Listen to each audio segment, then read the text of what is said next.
우리가 요한복음 13장을 읽었는데요. 요한복음 13장은 예수님과 제자들의 마지막 식사 시간으로 우리를 인도하죠. 오늘 본문의 날짜로는 예수님이 십자가에 달리시기 전날, 그러니까 오늘날의 날짜로는 전날이에요. 그러나 유대인들은 해가 지면 하루가 시작이 되잖아요. 우리에게 좀 낯선 것 같지만 그렇지도 않아요. 우리도 12시에 하루가 시작되잖아요. 밤 12시에 하루가 시작되니까 뭐 크게 생각해보면 낯선 것이 아닌데, 당시 유대인의 날짜에 따르면 예수님께서 돌아가신 날이죠. 돌아가신 첫 시간이겠죠. 그날의 첫 시간일 때인데, 예수님께서는 십자가에 달리시는 그날을 제자들과의 유월절 식사로 시작하신 셈입니다. 그리고 식사를 하시면서 13장부터 17장의 요한복음 보면 긴 분량이 이른바 다락방 강화로 알려진 말씀, 예수님께서 많은 말씀을 하셨죠. 자, 오늘 우리가 읽은 말씀은 이 다락방 강화의 한 부분인데 세 가지 키워드를 중심으로 묵상해보고 또 기도하고 싶어요. 첫 번째 키워드는 영광입니다. 오늘 31절, 32절에 보면 영광이란 단어가 반복되죠. 그가 나간 후에 예수께서 이르시되 지금 인자가 영광을 받았고 하나님도 인자로 말미암아 영광을 받으셨다. 만일 하나님이 그로 말미암아 영광을 받으셨으면 하나님도 자기로 말미암아 그에게 영광을 주시리니 곧 주시리라 하면서 영광이 몇 번 반복돼요? 4번이나 반복이 되고 있어요. 영광이 뭘까요? 영광. 영광이라는 이 단어의 헬라어는요, 독사라는 단어예요. 우리 발음은 독사하면 그 뱀인데 발음이 똑같죠. 독사라는 단어인데요. 본래 이 독사라는 단어는요, 의견이나 평판, 어떤 사람에 대한 의견 혹은 평판 이런 것들을 뜻하는 단어였대요. 그런데 이제 구약 성경을 헬라어로 번역하는 과정에서 구약 성경의 카보드, 무겁다는 뜻이거든요. 카보드라는 단어를 어떤 단어로 번역할까 하다가 이 독사라는 단어를 채택을 했던 거예요. 이 카보드가 무겁다라는 뜻이거든요. 그래서 영광이라는 것은 존재의 무게감 혹은 본질적 가치가 밖으로 드러나는 거예요. 어떤 한 사람의 어떤 인격이든 그 사람의 능력이든 그 사람 안에 내재되어 있는 어떤 것들이 바깥으로 드러나는 거예요. 그게 영광이에요. 영광이라는 것은 하나님의 영광이라고 할 때는 쉽게 말해 하나님의 하나님 되심이 드러나는 거예요. 하나님의 신성이나 거룩함이나 하나님의 권능이나 이렇게 하나님이 갖고 계신 이런 것들이 피조세계의 역사 속에 딱 나타나는 거예요. 그럴 때 야, 우리가 주의 영광을 봐. 그런 거예요. 그것이 하나님의 어떤 신현, 그러니까 신의 산에서 하나님께서 나타나시잖아요. 흑암과 이 천둥 속에 나타나시잖아요. 그런 게 영광일 수 있고, 또 하나님께서 어떤 신적인 능력을 발휘하셔서 어떤 기적이 일어날 때 하나님의 영광을 보게 되는 거고, 이렇게 하나님의 하나님 되심이 드러나는 것이 하나님의 영광이에요. 그러니 우리가 하나님께 영광을 돌립니다 라고 할 때는 그리고 어떤 의미겠어요? 지금 우리 가운데 펼쳐지고 있는 이 모든 상황들이 하나님께서 하나님으로 비춰주신 것입니다. 하나님의 영광을 나타낸 것이니 하나님 영광 받으세요, 이거예요. 하나님이 자신을 스스로 빛으로 말하자면 비춰주실 때 그걸 우리가 거울로 반사하듯이 이렇게 반사해서 올려드리는 것이 하나님께 영광을 올려드리는 거예요. 이 영광이라는 단어가 참 좋은 단어예요. 그런데 오늘 예수님께서는 지금 인자가 영광을 받았고 예수님이 영광을 받았고, 즉 예수님 가운데 하나님이 하나님이심으로 나타나시고 지금 예수님의 십자가 이제 이루 벌어질 모든 이 일들이 하나님의 영광이라는 거예요. 하나님이 하나님으로서 하시는 일이라는 거예요. 그리고 하나님께서 하시는 그 일에 대하여 예수님은 순종으로 이렇게 반응하시고 순종으로 거울을 비치듯 비추시는 거예요. 그러니 이를 통해서 또 하나님께서 영광을 받으시고, 하나님께서 아들에게 영광을 나타내시고 아들은 그 받은 영광을 하나님께 올려드리고 아버지와 아들 상호 간에 이런 영광이 교환되고 하나님의 영광이 나타난다는 거예요. 요는 그거예요. 지금 예수님이 하나님의 영광이 나타난다 선언하시는 거예요.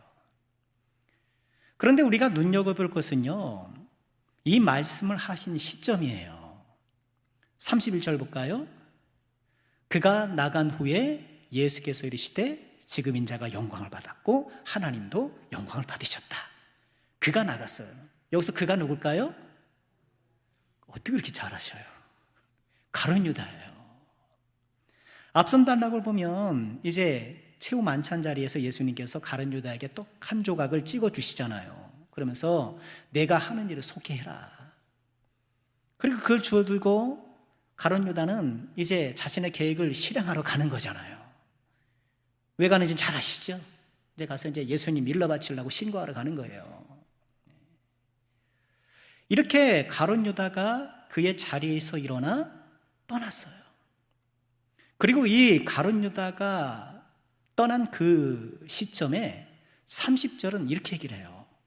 유다가 그 조각을 받고 곧 나가니 뭐다? 밤이라라. 밤이라는 것은 단지 그 시간을만 얘기하는 것이 아니고, 시간적 배경만 얘기하는 것이 아니고, 이제 가룟 유다가 나갔으니 예수님의 십자가의 고통의 밤이 시작될 거잖아요. 지금까지 예수님께서 계속 이제 십자가 달릴 거라고 얘기를 했지만, 이제 본격적인 예수님의 십자가 고통의 신호탄이 뭐예요? 가룟 유다가 가서 고발하는 거예요. 거기 신호탄이 되는 거예요. 그 본격적으로 움직이잖아요. 그 밤에 이제 군병들을 데려와서 체포해 가고, 간밤에 이리저리 예수님께서 조리돌림 재판 당하시고, 그리고 아침 9시가 되어서 바로 십자가로 들어가잖아요. 이런 긴박한 예수님의 십자가 고통의 밤이 이제 시작되는 거예요. 하나님의 아들이 사람에 의해 죽임을 당하는 인류 역사상 가장 깊고 어두운 밤이 시작된 거예요. 그런데 유다가 나간 그 시점, 인류 역사상 가장 어두운 밤이 시작된 그 시점, 우리 예수님 뭐라 그러셔요? 이제 하나님께서 영광을 받으셨다. 이제 하나님께서 영광을 나타내실 것이라고 말씀하고 계시는 거예요. 놀라운 선언이죠. 가장 어두운 시점이지만, 가장 어두운 순간이지만, 예수님께서는 오히려 그 순간이 가장 하나님의 영광으로 빛날 것이라고 말씀하시는 거예요. 정말 그렇잖아요. 하나님은 이 깊은 밤을 영광으로 만드실 거예요. 영광이라는 한자에 횃불 2개가 있더라고요. 불화자 2개가 들어있더라고요. 본래 이렇게 횃불이 여러 개 들고 있는 것, 그러니 빛이 밝은 것 아니겠습니까? 환한 밝은 빛을 표현한 것인데, 지금 가장 어두운 밤이 가장 밝은 빛의 순간이 될 것이라고 우리 주님은 선언하고 계시는 거예요. 그리고 이처럼 밤이 시작되었지만 그 밤에 오히려 하나님의 영광이 빛난다라는 이런 취지의 진리는 지금까지 요한복음을 통해서 계속해서 제시되던 진리예요. 기억나시나요? 요한복음 9장에 가면 날 때부터 보지 못했던 사람이 있어요. 이 사람이 어디 가서 고침을 받았죠? 무슨 연못이죠? 예? 음파호수공원. 어디였죠? 어두운 밤에 실로암 가서. 그런데 그 시각장애인을 보고 제자들도 그러잖아요. 예수님, 누구 죄 때문에 저렇게 됐습니까? 본인 죄입니까? 부모 죄입니까? 그러잖아요. 당시에 그런 장애를 해석하는 유대인들의 해석상을 거기서 보잖아요. 예수님이 뭐라 그러셨나요? 예수께서 대답하시되 이 사람이나 9장 3절이죠. 그 부모의 죄로 인한 것이 아니다. 그에게서 하나님이 하시는 일을 나타내고자 합니다. 그의 인생이 어두운 밤 같으나 어때요? 하나님의 영광이 나타날 거라는 거예요. 11장에서도 마찬가지, 나사로가 죽게 되었다는 소식을 들으셨을 때 예수님이 이렇게 말씀하셨죠. 예수께서 들으시고 이르시되 이 병은 죽을 병이 아니다. 하나님의 영광을 위함이요 하나님의 아들이 이로 말미암아 영광을 받게 하려 함이라. 시각장애와 나사로의 죽음이 상징적으로 보여주는 게 뭐예요? 이 세상의 죄로 말미암아 어두워진 것 아닙니까? 그러나 그 어둠이 다만 어둠이 아니라 하나님께서 영광으로 나타나실 기회라는 거예요. 그리고 지금 십자가를 앞두고 계신 예수님의 십자가도 마찬가지. 지금까지 그 어둠과는 비교가 안 될 십자가의 어둠이라는 것은 단지 십자가의 육체적 고통만을 얘기하는 건 아니잖아요. 육체적 고통으로만 따지면 십자가보다 더 고통스러운 게 얼마나 많습니까? 얼마나 잔인한 게 많아요. 육체적 고통만 얘기를 하는 게 아니잖아요.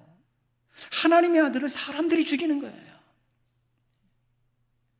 하나님의 아들을 사람들이 죽이는 이 가장 영적으로 척박하고 어두운 이 고난의 밤이지만 우리 예수님께서는 오히려 하나님의 영광이 나타날 때라고 말씀하고 계시는 거예요. 고난에 대한 놀라운 시각이죠. 우리 인생의 고난과 시련은 그저 고난과 시련이 아니라 오히려 하나님께서 영광을 나타내실 때라는 것, 그것이 우리 교회에 지금까지 이 땅의 교회의 오랜 신앙 고백이었잖아요. 여러분 우리 각자도 그렇잖아요. 지금껏 우리가 살아오면서 가장 내가 신앙적으로 고치되고 하나님께 더 가까이 나갔을 때가 언제예요? 편안했을 때예요? 그 반대일 경우가 훨씬 많아요. 일이 안 풀리고 뜻대로 안 되고 내 삶이 뜻대로 안 굴러가는 그때 오히려 어때요? 하나님께 더 가까이 나간 때라는 것, 여러분 우리의 신앙 임상 결과잖아요. 우린 다시 한번 인류 역사상 가장 어두운 밤이지만 오히려 그것을 하나님의 영광의 때로 바라보시는 이 예수님의 시선을, 이 예수님의 해석을 우리가 가져와서 우리의 인생을 바라보고 우리의 어둠 때를 바라보고 다시 한번 힘과 용기를 얻고 이런 귀한 은혜가 있게 되길 주의 이름으로 축원합니다. 나사로의 장례식에서 예수님이 하셨던 말씀, 지난 주일에도 이 말씀을 같이 인용해 보았는데요. 11장 40절이에요. 같이 한번 읽어볼까요? 시작. 예수께서 이르시되 내 말이 내가 믿으면 하나님의 영광을 보리라 하지 아니하였느냐? 내가 믿으면 하나님의 영광을 보리라. 하나님의 영광을 보리라고 하시는데 아무리 깊은 밤이라도 믿음으로 그 밤을 밝히려는 자에게 하나님께서 영광으로 나타나실 것을 믿으시고 이 사실을 굳건히 믿으시고 끝까지 인내하시고 그래서 마침내 하나님의 영광을 보게 되시는 우리 모든 종들 되시기를 주의 이름으로 축원합니다. 여러분 그 영광이 꼭 내가 좋아하는 어떤 그런 물리적이고 가시적인 해피한 것만은 아닐 수 있어요. 우리가 그걸 기억해야 돼. 그러나 분명한 건 뭐예요? 하나님의 영광이더라는 거예요. 하나님의 영광이라는 것. 자, 두 번째로 묵상할 키워드는요, 새 계명이에요. 자, 예수님께서는 지금 이제 가룟 유다가 나간, 그래서 이제 가장 어두운 때가 임박했는데 그 임박한 때가 하나님께서 영광을 받으실 때라고 말씀하시면서 이제 제자들에게 이런 말씀을 하셔요. 일전에 유대인들에게 했던 말을 이제 내가 너희들에게 해야 될 것 같다, 이렇게 말씀을 하셔요. 33절 볼까요? 작은 자들아, 내가 아직 잠시 너희와 함께 있겠노라. 너희가 나를 찾을 것이나 일찍이 내가 유대인들에게 너희는 내가 가는 곳으로 올 수 없다 말한 것 같이 지금 너에게 이른다. 무슨 얘기예요? 내가 이전에 유대인들에게 그렇게 말씀하셨거든요. 내가 가는 곳에 너희는 올 수 없다 하니까 그럼 이렇게 스스로 목숨이라도 끊는가 이러면서 이렇게 억측들을 했단 말이죠. 그런데 예수님께서 그때 유대인들에게 했던 말을 지금 너희에게 해야 할 것 같다라고 말씀을 하셔요. 즉 내가 지금 어디로 가는데 너희들이 아직 못 올 거야, 그렇게 말씀을 하셔요.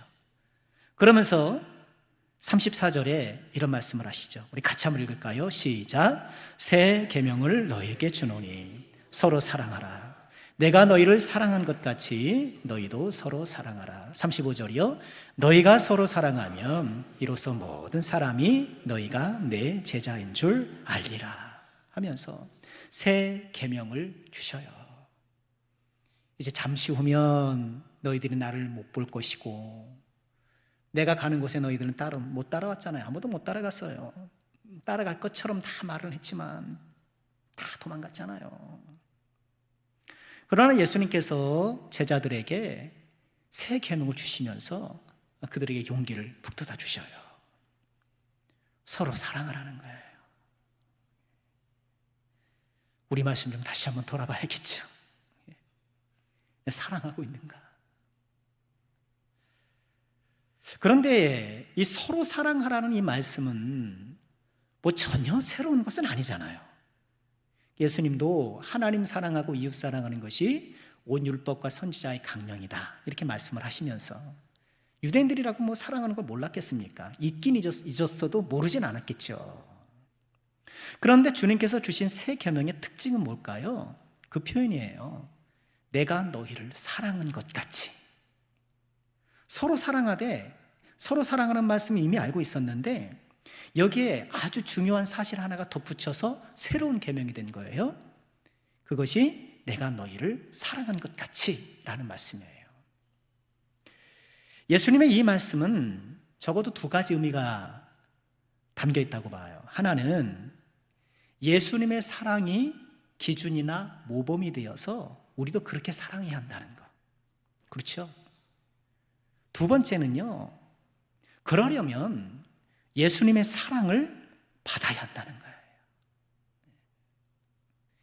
예수님의 사랑을 받고 예수님께서 나에게 베풀어 주신 그 사랑이 우리 사랑의 동기가 되어서 그 사랑을 나도 한다는 거예요.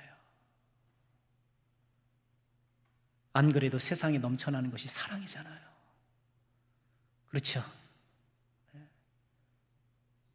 세상 노래 대부분의 주제는 뭐예요?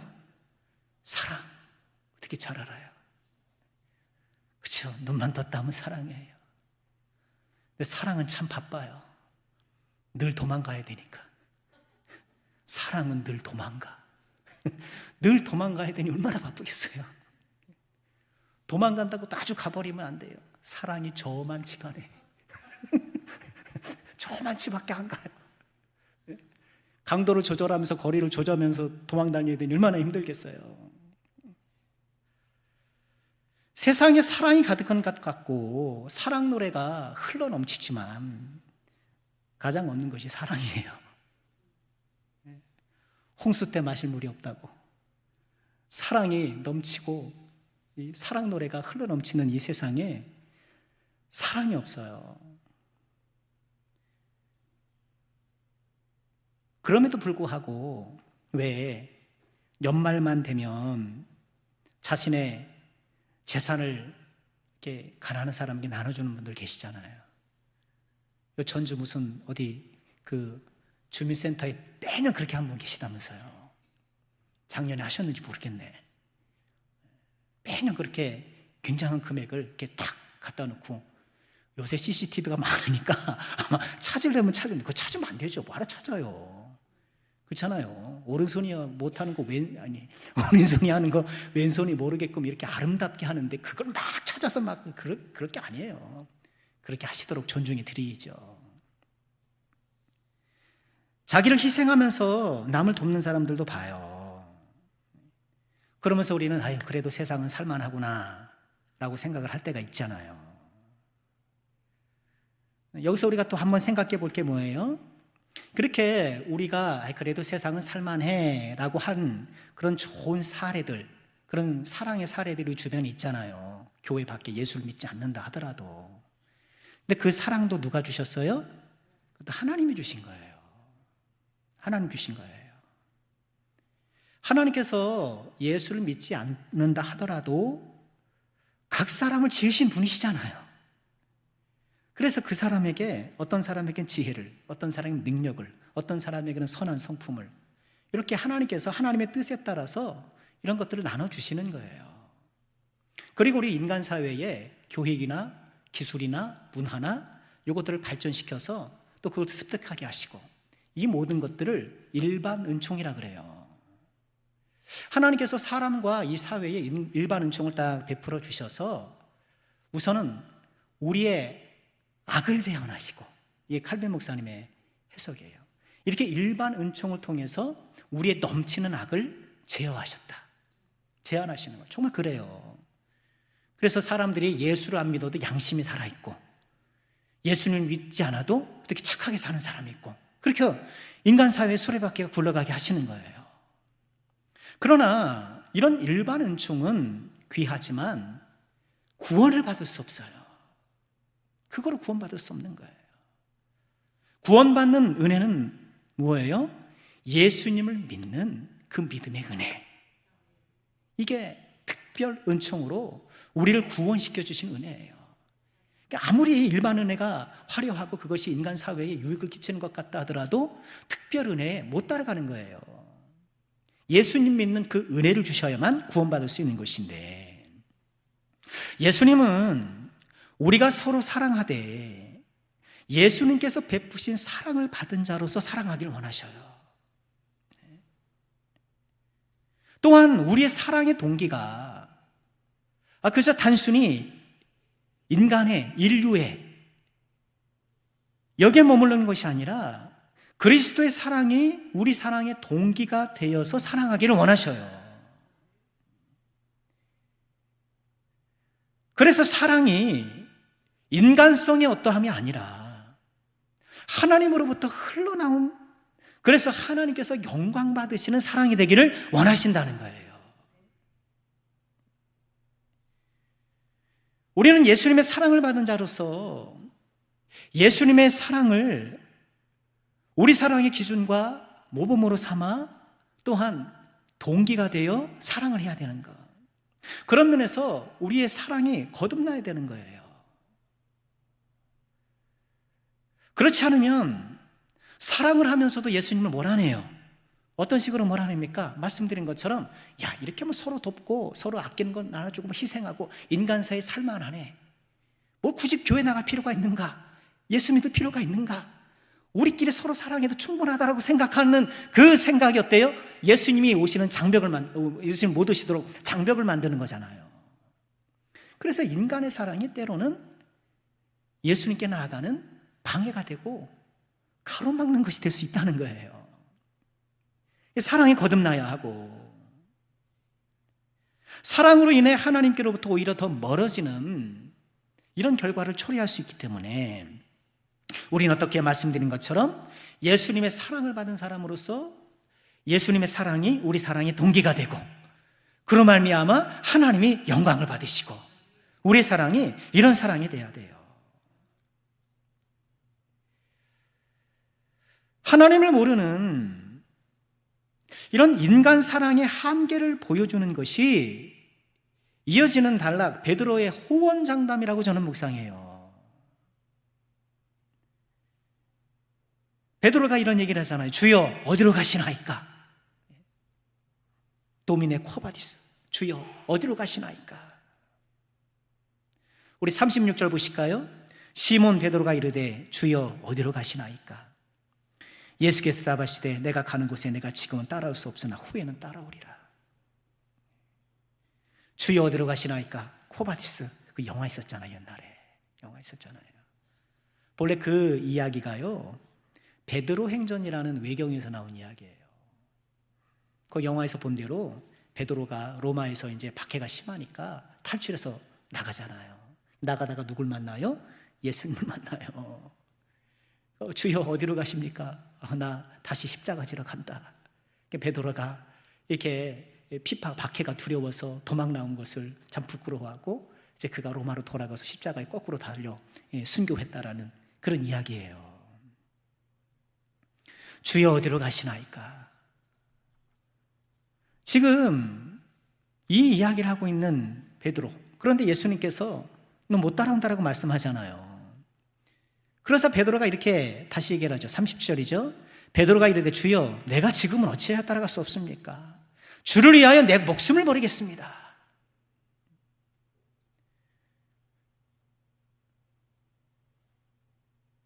지금 이 베드로의 발언이 거짓말일까요? 거짓말일 리가 없어요. 진심이에요. 진심이긴 하였으나 어떤 진심이에요? 순간의 진심이에요. 변하는 진심이에요. 닭울음 소리에 무너지는 진심이에요. 이 순간의 진심. 물론 그 순간만이라도 진심으로 주님을 사랑하려고 했던 것은 또 귀하기도 하지만, 그러나 순간의 진심, 순간의 사랑으로는, 이 인간적인 사랑으로 내가 스승을 존경하고 뭔가 내가 의리를 지키고, 말하자면 이런 인간적 동기와 인간적 능력에 기인한 사랑은 얼마 못 간다라고 얘기하는 거예요. 이 이야기는 그래요.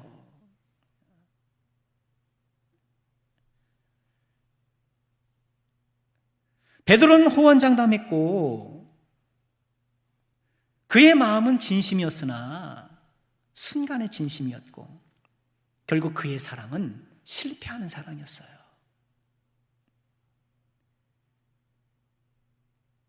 지금 이 시점에 베드로와 이제 나중에 베드로가 주님을 위해서 이제 십자가에 못 박히기까지, 우리 교회 전승에 따르면 그렇잖아요. 거꾸로 못 박히기까지 그렇게 주님을 따라갔는데 비로소 지금 베드로와 나중 베드로의 차이가 뭐겠어요? 뭐겠습니까? 지금 베드로는 아직 십자가와 부활과 그와 연관되는 성령의 충만을 몰라요. 사랑은 했어요. 주님 사랑했죠. 어떻게 사랑 안 할 수가 있겠습니까? 사랑도 안 하고 어떻게 3년을 쫓아다닙니까? 물론 가룟 유다처럼 배반도 하겠지만, 가룟 유다는 처음부터 배반하려고 작정하고 들어갔겠고요. 사랑했단 말이에요. 진심이었단 말이에요. 근데 뭐가 없어요? 그 안에 십자가가 없고 부활이 없고 성령이 없는 거예요. 예수님께서 예수님이 우리를 사랑해 주신 그 사랑이 없는 거예요. 진심이긴 했으나 인간적 사랑의 실패를 베드로가 보여주는 거예요. 그러니 베드로가 주님께 진정한 사랑을 드릴 수 있었던 것은 뭐예요? 십자가와 부활과 무엇보다 성령의 충만함이더라. 예수님의 사랑으로 충만한 것이 성령 충만 아니겠어요? 예수님으로 충만하고 성령으로 충만하고, 그럴 때 베드로의 사랑이 참 사랑이 되어서 주님 앞에 칭찬 듣고 주님 앞에 기쁨이 되는 사랑이 되더라는 거예요. 인간적 사랑의 실패를 보여주는 거예요. 그러니 우리는 뭘 해야 돼요? 늘 성령 충만하길 힘써야 돼요. 늘 성령 충만해야 돼요. 세상 사람들은 몰라요. 그냥 사랑하면 된다고 생각하는 거예요. 그냥 베풀고 희생하고 그러면 그것도 좋다는 거예요. 그러나 가장 중요한 걸 빠져버린 거예요. 주님을 모르고 사랑하는 것, 주님의 사랑을 받아서 주님의 사랑의 동기가 돼서 사랑하는 이 성령 충만한 사랑을 모르는 거예요. 그래서 우리는 늘 성령 충만. 오늘 기도해 주신 권사님이 설교자가 성령 충만하도록 기도해 주시는데, 전 그 기도가 요새 또 너무 제일 좋은 것 같아요. 저도 강단 올라올 때마다 늘 성령 충만해서 기도해요. 성령 충만은 우리의 어떤 그 일반적인 상태일 수 있잖아요. 저 사람은 성령 충만해. 그죠? 일반적인 상태가 있을 수 있어요. 그런데 특별히 어떤 일을 위해서 성령 충만하게 하세요. 스데반 집사님이 7 집사 중에 한 분으로 이렇게 피택됐을 때 그 조건이 뭐예요? 성령과 지혜가 충만하더라. 성령이 충만했단 말이에요. 본래 성령 충만했던 사람인데, 그런 분이신데 또 언제 충만했을까요? 그분이 돌에 맞으시면서 순교하실 때 성령 충만하여 영광을 보고 성령 충만하여 복음을 전하는 거예요. 삼손도 그렇죠. 엉터리잖아요. 삼손 엉터리잖아요. 그런데 어때요? 하나님께서 성령 충만하게 하시니까 나에게 턱뼈로 하나님 제가 엉터리인데요. 하나님 말씀 전할 때 삼손을 성령 충만해 주셨던 것처럼 저를 좀 성령 충만케 해주셔서 이 시간에 하나님 말씀 잘 증거하게 해주세요. 저 그렇게 기도하고 올라와요. 우리가 늘 성령 충만한 상태가 되어야 되겠지만 특별히 어떤 일에 있어 성령 충만해서 기도해야 돼요. 아가페 전도대 나갈 때 뭘 기도해야 돼요? 하나님 전도 현장에 성령 충만하게 해주세요. 하나님 내가 대표 기도할 때 성령 충만하게 해주세요. 또 하나님 제가 봉사할 때 성령 충만하게 해주세요. 우리 자녀도 공부할 때 성령 충만하게 해주세요. 이 성령 충만이 어떤 시점에 딱 하나님께서 능력 확 주는 거예요. 주시는 거예요. 우리가 몰라서 못하는 것은 거의 없어요. 성령 충만하지 못해서 못하는 거지. 알지만 능력이 없어서 못하는 것 투성이잖아요. 성령 충만할 때 우리가 하나님께서 능력을 베풀어 주셔서 하나님의 역사에 동참하게 되는 것이죠. 자, 말씀 마칠게요.